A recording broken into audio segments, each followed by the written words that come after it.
అక్కడ పైన ఉంటాయి సార్ స్టాంప్స్. అంటే ఈ పోయిన నెలలోనే 2025 అవును.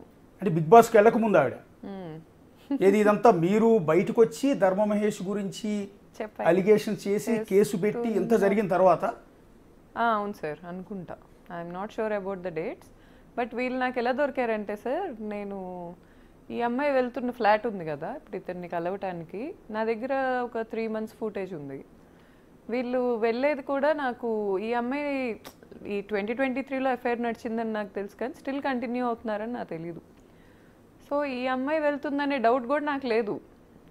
నేను నా ఫుట్వేర్ ఒకటి ఉంది కాస్ట్లీది, చాలా కాస్ట్లీది, అది మిస్ అయింది. ఇతని ఫ్లాట్కి నాకు యాక్సెస్ లేదు, నన్ను రానివ్వట్లా, నాతో మాట్లాడట్లా. సో నేను అక్కడ అగ్రిమెంట్ నా పేరు మీదే ఉంటుంది ఫ్లాట్ది, మేమిద్దరం కలిసి ఉన్న ఫ్లాట్ అది. నా ఫుట్వేర్ చూసుకోవటానికి వెళ్ళా, సీసీటీవీ చెక్ చేసుకుందామని వెళ్తే ఈ అమ్మాయివి 1 కాదు 2 కాదు 10 రోజులు 20 రోజులు వస్తూనే ఉంది, డైలీ వస్తూనే ఉంది. అది కూడా timings night 1 to 4, okay, either 12:30 అలా స్టార్ట్ అవుతుంది రావటం.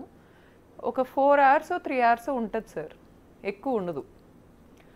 మళ్ళీ వెళ్ళిపోతుంది. ఇతను ఏ అసిస్టెంట్లతో అయితే ఇతని అసిస్టెంట్లతో నన్ను తిట్టిస్తాడో భార్యని, అదే అసిస్టెంట్లని ఈ అమ్మాయికి బాడీ గార్డ్స్గా పెట్టి పంపిస్తూ ఉంటాడు. సో నేను కొంచెం ఎంక్వైరీ చేశాను అక్కడ స్టాఫ్ని, ఆ కమ్యూనిటీలో. వీళ్ళని పంపించేశారు కమ్యూనిటీ వాళ్ళు, పంపించేశారు ఇవన్నీ తెలుసుకొని. నేను అక్కడ ఉండననే వాళ్ళకి తెలీదు, ఫ్యామిలీ ఫ్లాట్ అనుకుంటారు మాది.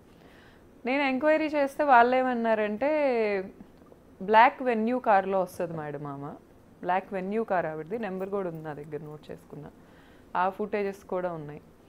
రాత్రులే వస్తుంది, అర్ధరాత్రులు. సార్ కింద ఉండే స్టాఫ్ ఏం చెప్పారంటే, మేడం వచ్చింది నోట్ చేయకూడదు, నోట్ చేస్తే ఊరుకో అని బెదిరించారు. ఓకే, మేడం చాలా సెలబ్రిటీ, మేడంని నోట్ చేయకూడదు, మేడం సార్కి పర్సనల్, పంపించాలి అని చెప్పారు. నేను డిస్టర్బ్ అయ్యా, అంటే నాకు అయిన డిస్టర్బెన్సెస్లో ఇది ఒకటి. ఈ అమ్మాయితో ఉంది అనేది నాకు 2023లోనే తెలుసు. వాళ్ళిద్దరి మధ్య ఎఫ్ఐఆర్ ఉంది అనుకుంటున్నారా?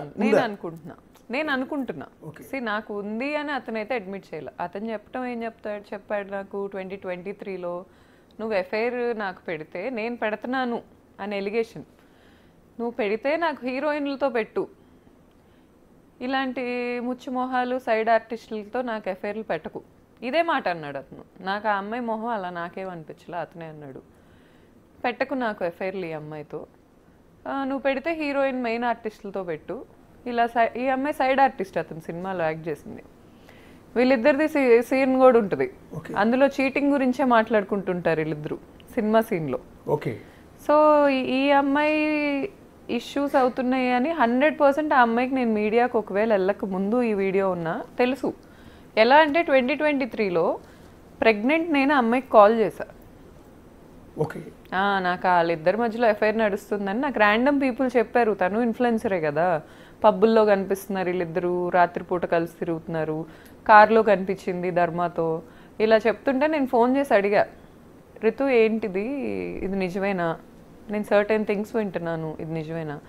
అయ్యో చీచి, అసలు నువ్వు ఒక బిజినెస్ ఉమెన్ అని నాకు తెలుసు, నువ్వు చాలా తెలిసిన దానివి నాకు, నువ్వు ఒక ఇన్ఫ్లుయెన్సర్ అని నాకు తెలుసు, మీరిద్దరూ ఎప్పటి నుంచో నాకు తెలుసు, నేనెందుకు అలా చేస్తాను అనింది.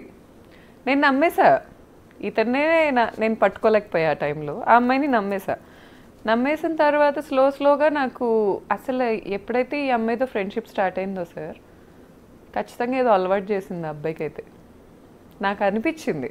ఒక వైఫ్కే అర్థమవుతుంది హస్బెండ్ ఎలా ప్యాటర్న్స్ మారుతున్నాయి, హస్బెండ్ నైట్ ఎప్పుడు రావట్లేదు, కొత్తగా హ్యాపీ డెంటల్ తింటాం.